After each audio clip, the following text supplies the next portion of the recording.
Hey everybody, thanks for tuning back into Otram's YouTube channel. Today we've got a 98 Toyota Tacoma in the shop that we're going to be doing a new steering rack in. So let me get this thing set up and we'll get started. And before we put this up in the air, I've taken the seat belt and wrapped it through the steering wheel and then buckled it because we don't want the steering wheel to be able to turn while we've got the rack loose. You know, if it moves a little bit, that's okay. But if it can make, a couple of revolutions without us knowing it, you can break the clock spring for the airbag that's in behind the steering wheel. So make sure that you have the steering wheel pointed straight ahead, because that makes the rack easier, and then lock it somehow. I use the seat belt. You can also buy like steering wheel centering locking tools, but the seat belt's already here.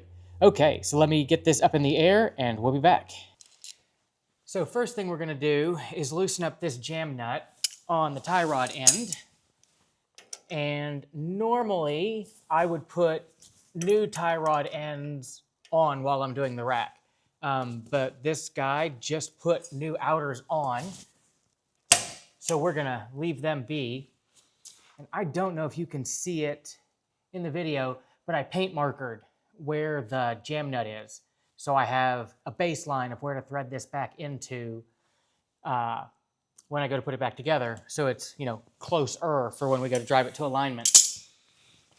And then we're going to take the cotter pin out of the tie rod end.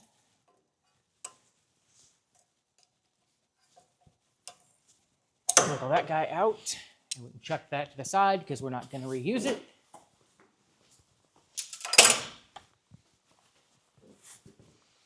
And then it's a 22 millimeter socket to get this off. We'll set that off to the side.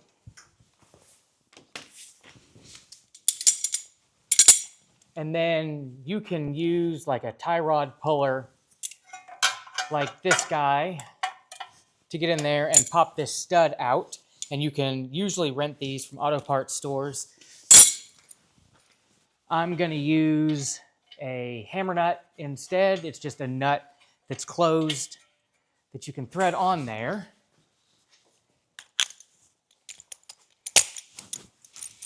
And then blip with an impact wrench. So headphone warning.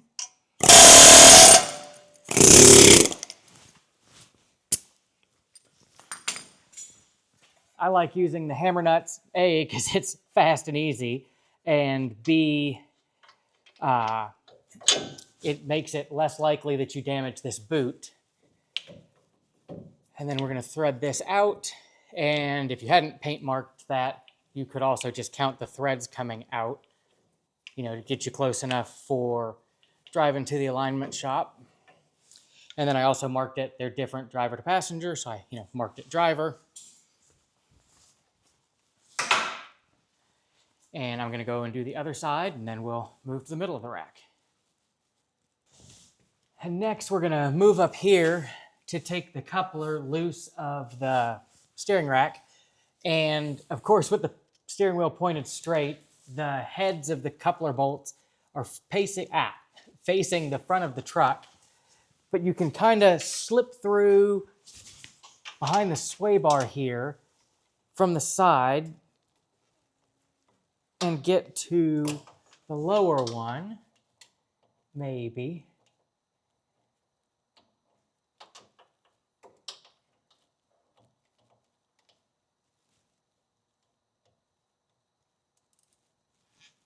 Come on.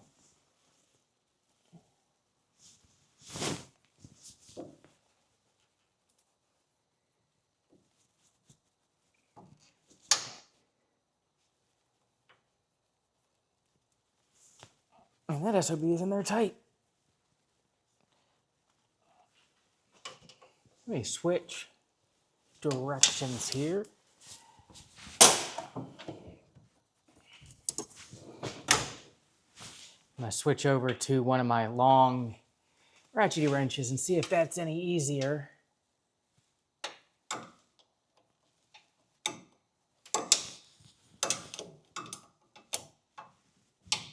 There we go. That is the ticket.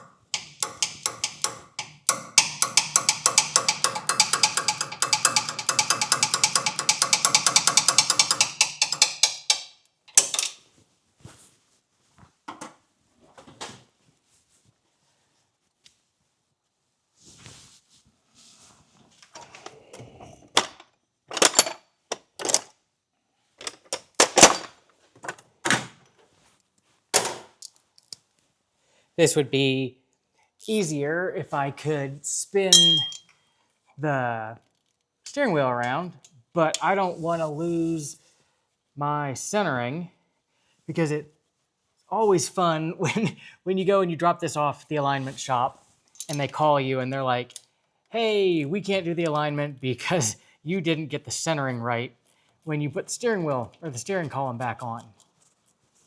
So I always try to do everything I can to get this in there correctly.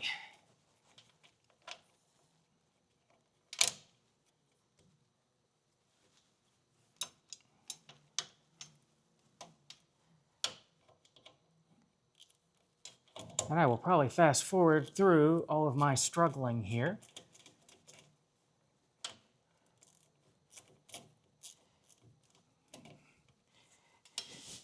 It doesn't help that to get the truck high enough to get the camera under here, I'm on my tippy toes.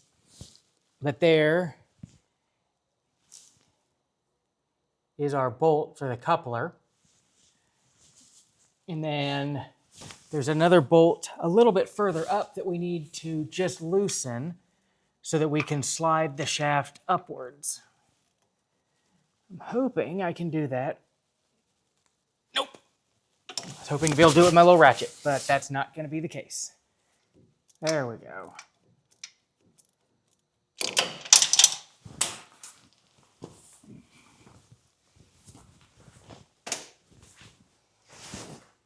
When I first saw these little mini ratchets, I thought they were the dumbest thing ever. But I'll tell you what, for getting into places like that, they make it so much easier. And then I'm just going to see if I can tap up and get that to pop off.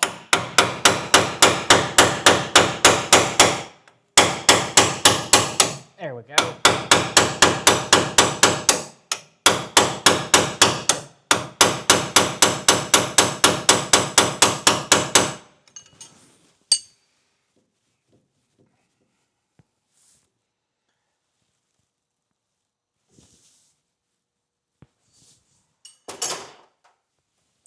I think I'm going to take that upper bolt all the way out just to make sure I'm not binding on it.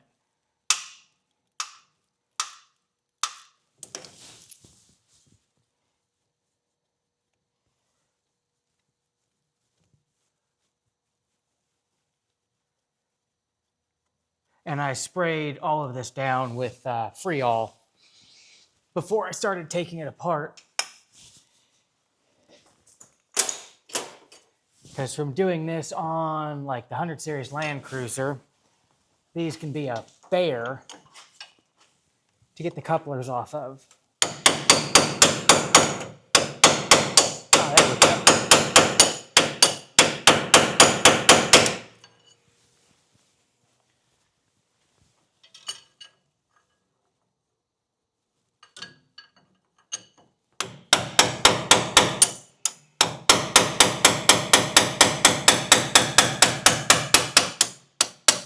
There we go.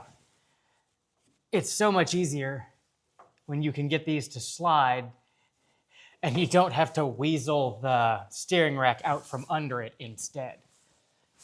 Basically, you'll see these lines coming in, these hard lines coming in. On the other side are the lines that go to the truck, and they're 17 millimeter wrench sized. And the return has, a hose clamp on it. You could take the rubber hose off.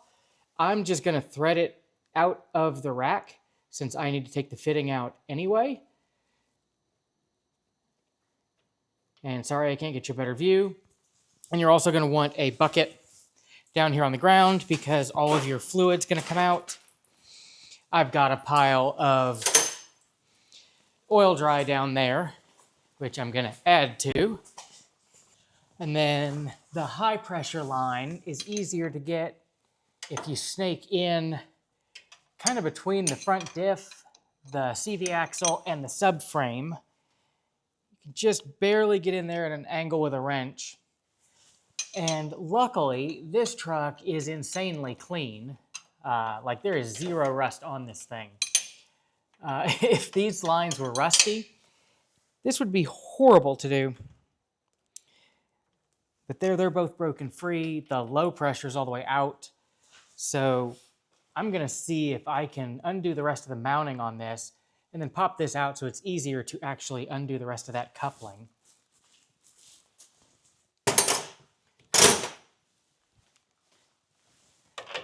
So then I'm just going to take that one off. And it was a 22. And then, no, I don't have it zoomed out enough. This one's the bolt I just took off. And then I'm going to take the top one off the rack here.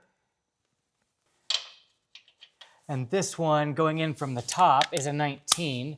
And you can see the bottom of it sticking out here. But that's a weld nut on the frame, so we got to undo it from the top. Come on.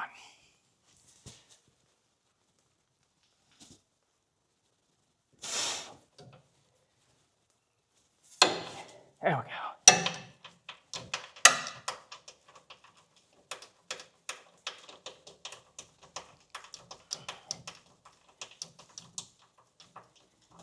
And hopefully I don't run out of ratchet room.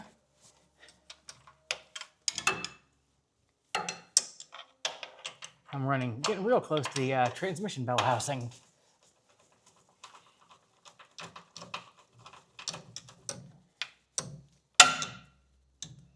Yeah, like that.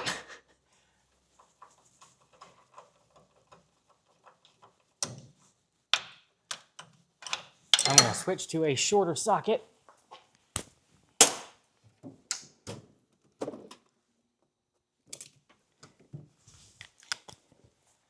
Finish that off.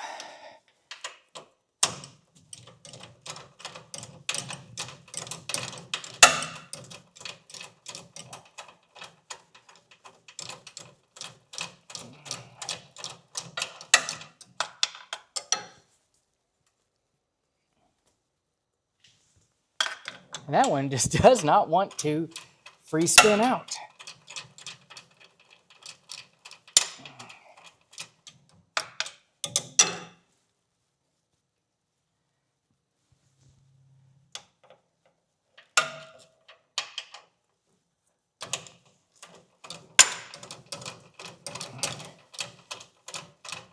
Sometimes I just don't understand the way Toyota does things.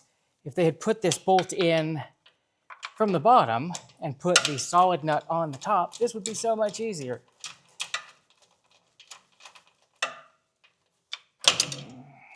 There we go.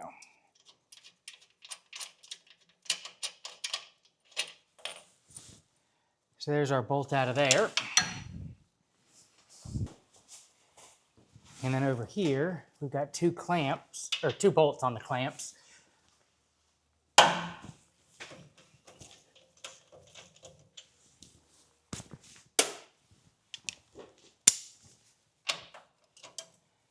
My deep will reach.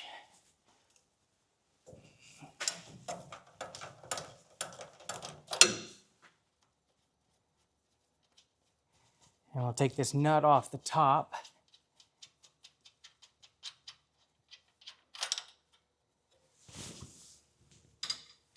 And this bolt out of the bottom.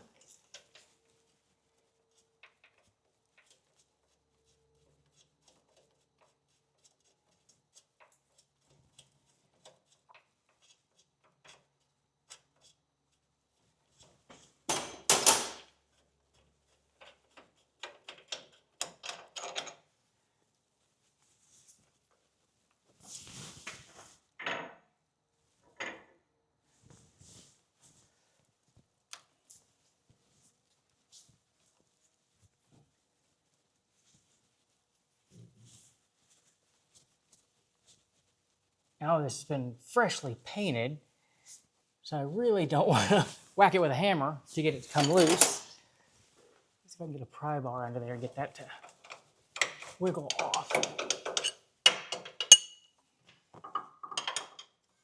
There we go. We'll slide that clamp off.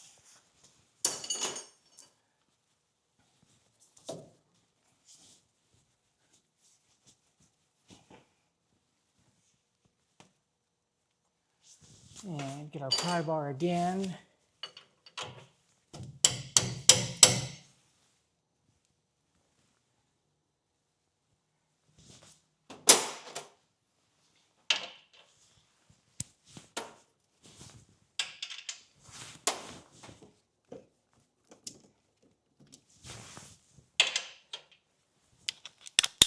We're stuck on this long bolt.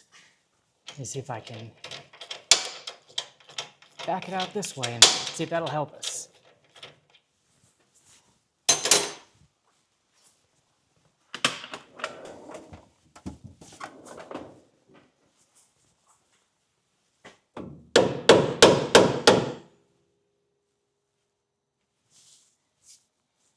Wondering if this is threaded, because that seems to be really solidly in there.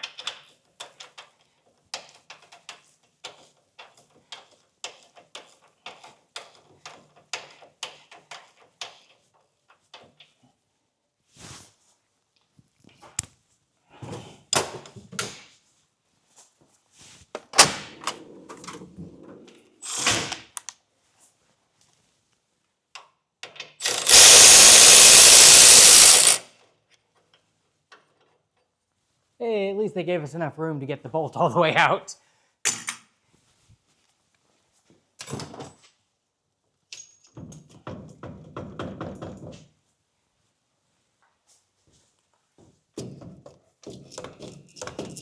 Okay, we're just stuck on the fresh paint. Oh, and our coupler fell all the way out. That's handy. And that is why you wanted the steering wheel tied at the top. There, yeah. Now we can get in here much easier to undo that high pressure line.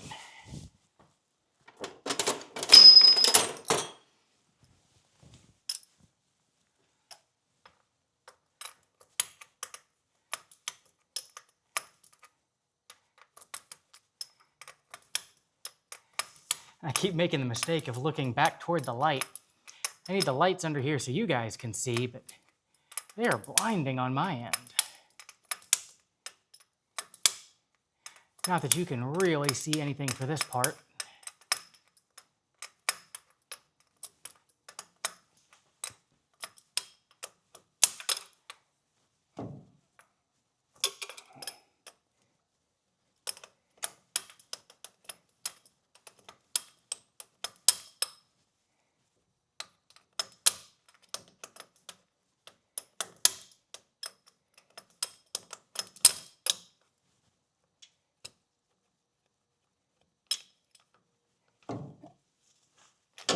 There we go. And we can take the rack out. And there you can see the two lines that I was undoing from the front side of the case, or the rack. Let me let this finish dripping and we'll come back and put the new one in. Okay, so now that everything stopped dripping, we can go ahead and stick our rack in. And we'll fish it up and then slide that in. And I'm going to leave it just loose for a minute so that I can start the lines back here. And it helps if you remember to take the plugs out first.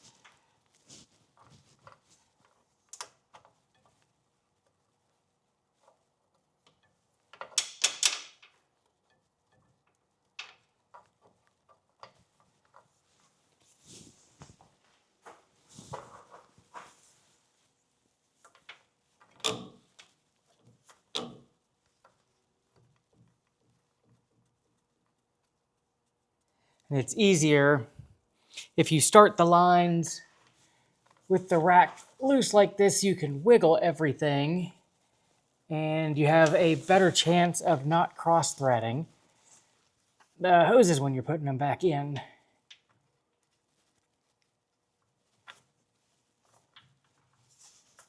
at least theoretically. It's not wanting to play that way right now. After much fighting, finally got the lines, started back into the back of the rack, went ahead, snugged those up. There's a torque spec on them. You're never going to get a torque wrench in there, so I just snugged them tight. And then I've got this long bolt just barely started into here because I'm going to put the tie rod ends back on and do a sanity check to make sure my rack is centered before I fish the coupler in and tighten everything up. And not absolutely necessary, but I like to add some anti-seize to the ends of the steering rack where I'm going to put the tie rod ends in. Just makes it easier for the alignment guy in the future because the adjustment won't be seized. And then, same idea, I'm going to put a little bit in both ends of the coupler so that, if anybody has to get in here in the future, this isn't frozen on there.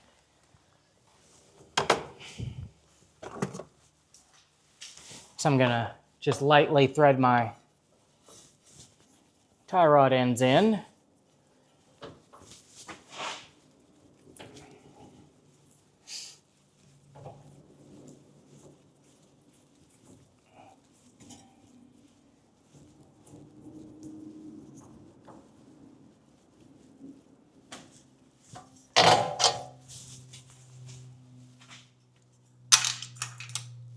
And put my castle nut on.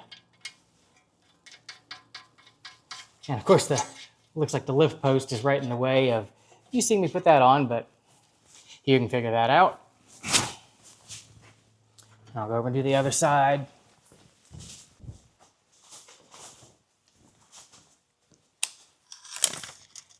And with that all done, I'm just going to come from my sway bar mount to my rotor and measure. And I'm about 15 3/8 on that side. And I'm 14 7/8 over here. So just bump that a little bit. And I'm not going to be perfect because I don't have all my bolts in. But, we want to be close before we tighten that up.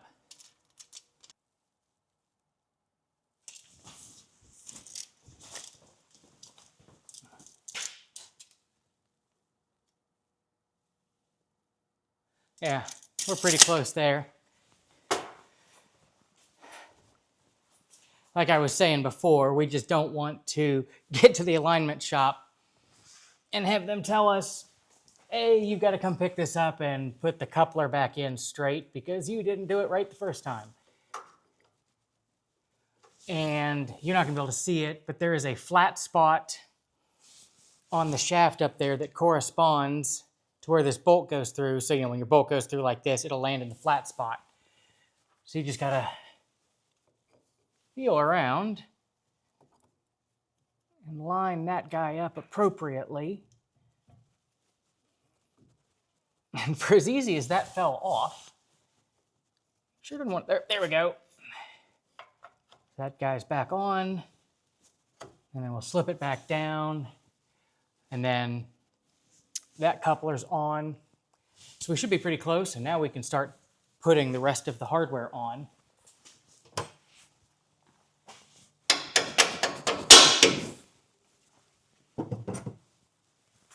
So I'll knock my bolt through there. And this is the washer that was on there. And neither of these seems right. Like the hole's too big. And what I was stuck on when I took this off was the steel insert in the other rack had pushed through here and swelled onto the bolt. I may see if I can find a washer that fits this better. Because I think that was an aftermarket rack in there that was not great.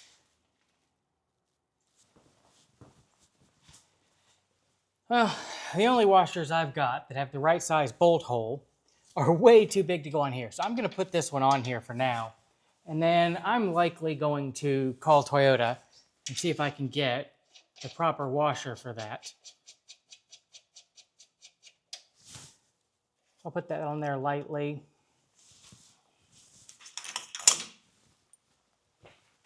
And then we can take our short bolt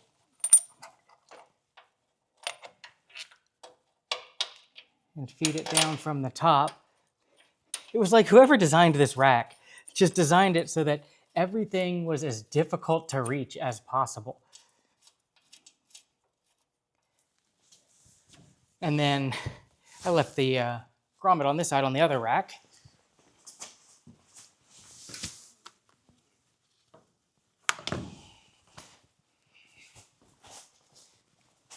And this one's an aftermarket poly mount.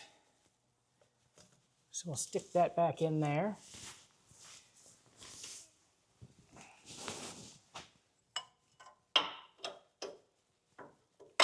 We'll put our bracket on.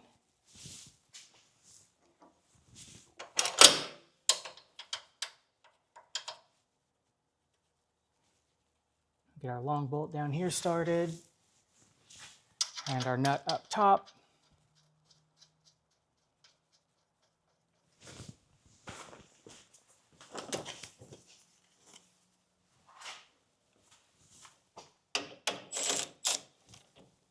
I'm just going to use a ratchet to zip these down.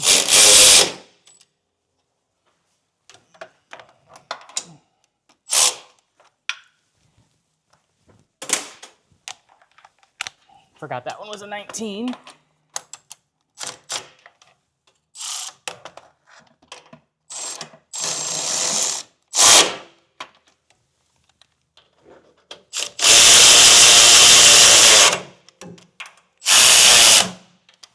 Go.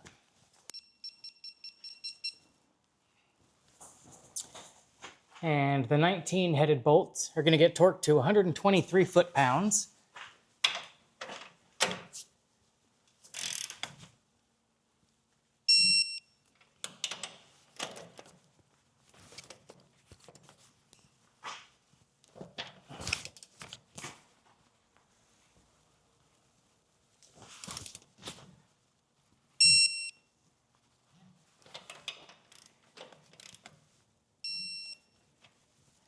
Let's see, is that gonna fit in there? Just barely.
Oh, there we go.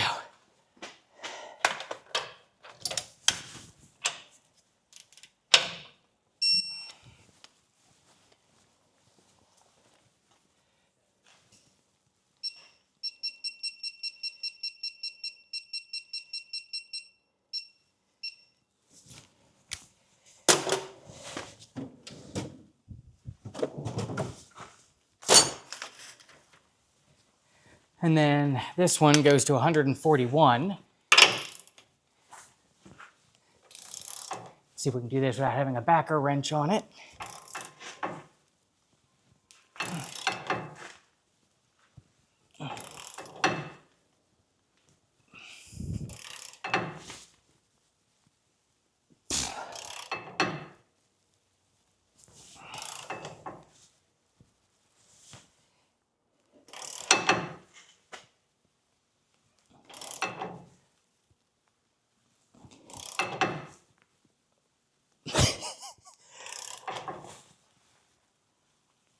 I sure don't want this going anywhere. There we go. And then I'll catch my breath and we'll move on to those. Okay, so it's a new day because I ran out of camera batteries, but now we're ready to put the pinch bolts back up here in the steering shaft. I'm just going to get them both lightly started.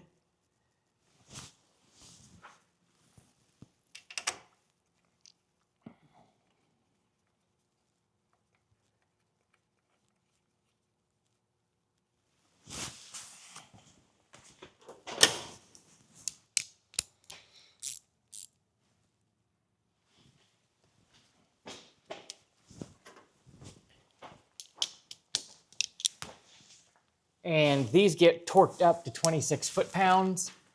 The way they're facing backwards, there's no way I'm going to get a torque wrench in there. So once this is all said and done, I'm just going to snug them up for now, and then I'm going to come back and I'm going to put this on the 4-post and have Cody spin the steering wheel while I watch this until the coupler comes around to face me, and then I'll torque these. But they go to 26 foot-pounds. But we're just going to snug them for now.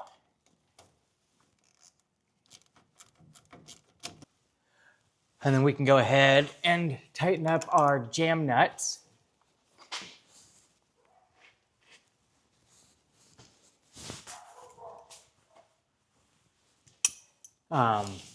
If you really wanted to tighten them, you could put a backer wrench on the inner and then tighten this one against it.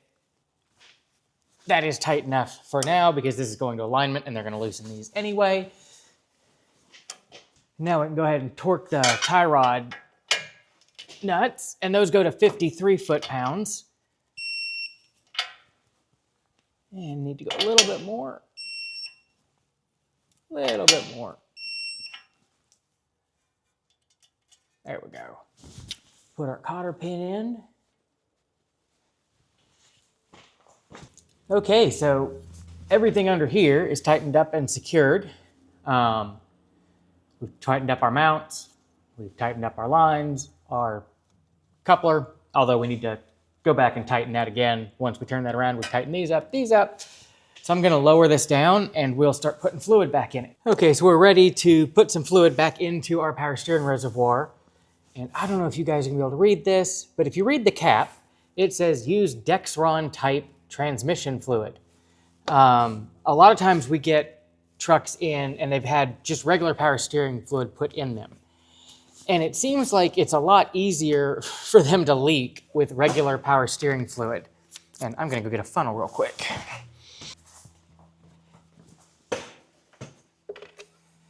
But you want, like, this is Dex Merc. It's, it's red. Where I don't know if you guys remember when I took the lines loose, what came out was like amber clear. Not what you want in there.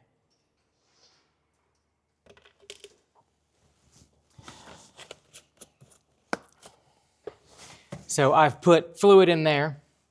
I'm going to go and undo the steering wheel, and I'm going to go lock to lock a few times with the engine off to pull fluid down to the rack. And then I'm going to top it off, and I'm going to do that several times before I start it to try to get as much air worked out as I can, because if you start it with air still in there, it foams up the system, and then it's a real pain to bleed. So put fluid in, steer the rack side to side, put fluid in, steer the rack side to side until the fluid level stops dropping. And then you can set it with your dipstick and then turn it on and stop to stop again. And I'll come back when it's that time. So I ran the steering wheel back and forth a few times with the engine off and then rechecked the fluid. And I did that until my fluid level stayed steady. What I forgot to mention before was put the cap back on before you turn the steering wheel. Even with the engine off, sometimes it'll spew fluid. So cap back on. So I've turn it back and forth, and then I just started it. And you can see my fluid's kind of foamy, even after running the rack with the engine off. So what I'm going to do is, like, I let it run. You can hear it cavitating when you first turn it on. And maybe I'll turn it back on for you in just a second so you can hear it. But I'll let this sit, let the bubbles work their way out, and then top it off. But yeah, once the foaming goes down, I'll reset the fluid level. I'm going to put this up in the air in the meantime, recheck all my torque, torque that shaft coupler when I can spin the wheel around now that it's unlocked. And then I'll go for a test drive, make sure my fluid level is good afterward, and then I'll take this over for alignment and it'll be all done. So hopefully you found that useful. If you did, please like and subscribe because that helps spread the channel and helps us grow.